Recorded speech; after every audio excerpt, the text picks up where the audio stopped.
is Jay and Lori Pyatt from The Couple Cure with this week's question. My husband has been in recovery for 22 years, seeing a CSAT counselor for 4 years now, attending a life group, reading recovery materials, couples counseling with a CSAT.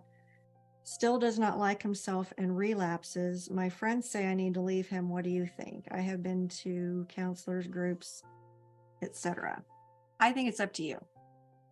Your friends, like, I remember one of my friends said, you need to do this. I'm like, are you going to fund it? Are you going to pay for it? So your friend cannot dictate what you need to do. Only you can. If you're asking this question, to me, it means it's because you want to stay. Right. You can stay and still have a really good life. It sounds, well, I guess there's really not much about the relationship in this question, but you can learn to stay, and you can learn to have your heart needs met by God. Right. Or it can be you just see your husband as an addict and he's going to relapse every now and then, and you can learn to not see it as like this is a reflection on me as a woman or a reflection on our relationship, because the relationship can change.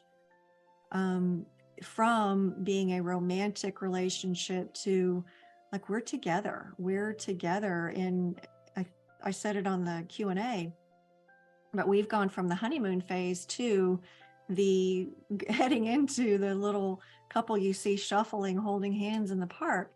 Not that we're there yet, but we're here. We're heading toward the years where we're going to have to deal with medical issues, that he's going to have medical issues that I don't have, and I'm going to have medical issues that he doesn't have. Well, that's the same here, that he has issues with addiction that I don't have. And I've learned to accept the addict in him. Not that I want him acting out, but not that him acting out would necessarily wipe us out as a couple. It would change the work that we do with couples. He'd have to come out and say some things, but it wouldn't necessarily ruin us as a couple. Right. So you could learn to do that. If you want to know how, then reach out to me. But it sounds like you have some, you go to counselors and groups, etc. So maybe ask them what they think about that. I'll jump in on this one as well. And what I would say is, one of the things that I like about the Narcotics Anonymous big book is there's a line in there that says, we have this choice. We go on to the bitter ends, jails, institutions, or death, or we find a way to recover. And they live in a world where relapse could kill them because their body is not used to their drug of choice, and it stops their heart. Or porn addicts that persistently relapse, the consequences have not gotten high enough. I'm sorry.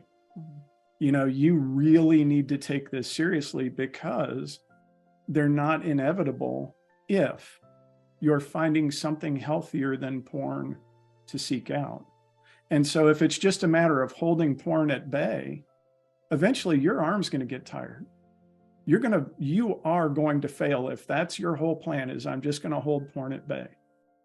But if you can find something that's better way over there, and you don't have to deal with this anymore, it becomes a whole lot easier to stay away from porn. Not just hobbies, but things that you're invested in, giving back to someone else. Step 12 in all of the programs, step 12 is giving back. That's where we're giving out of ourselves. We're no longer self-focused.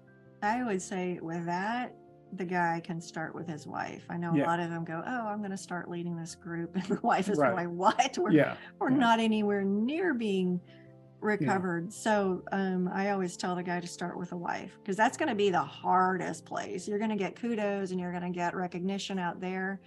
But to do the work at home will be the best reward and the hardest work you can do. So, depend on God in those moments. But and that, I would say, is the other element of this is I know that I told Lori, I don't know how many times, that my relationship with God was fine, and it wasn't.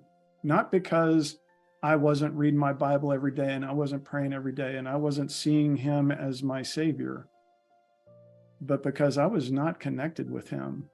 And I was looking out there for something to fill this. And there's nothing out there that'll work.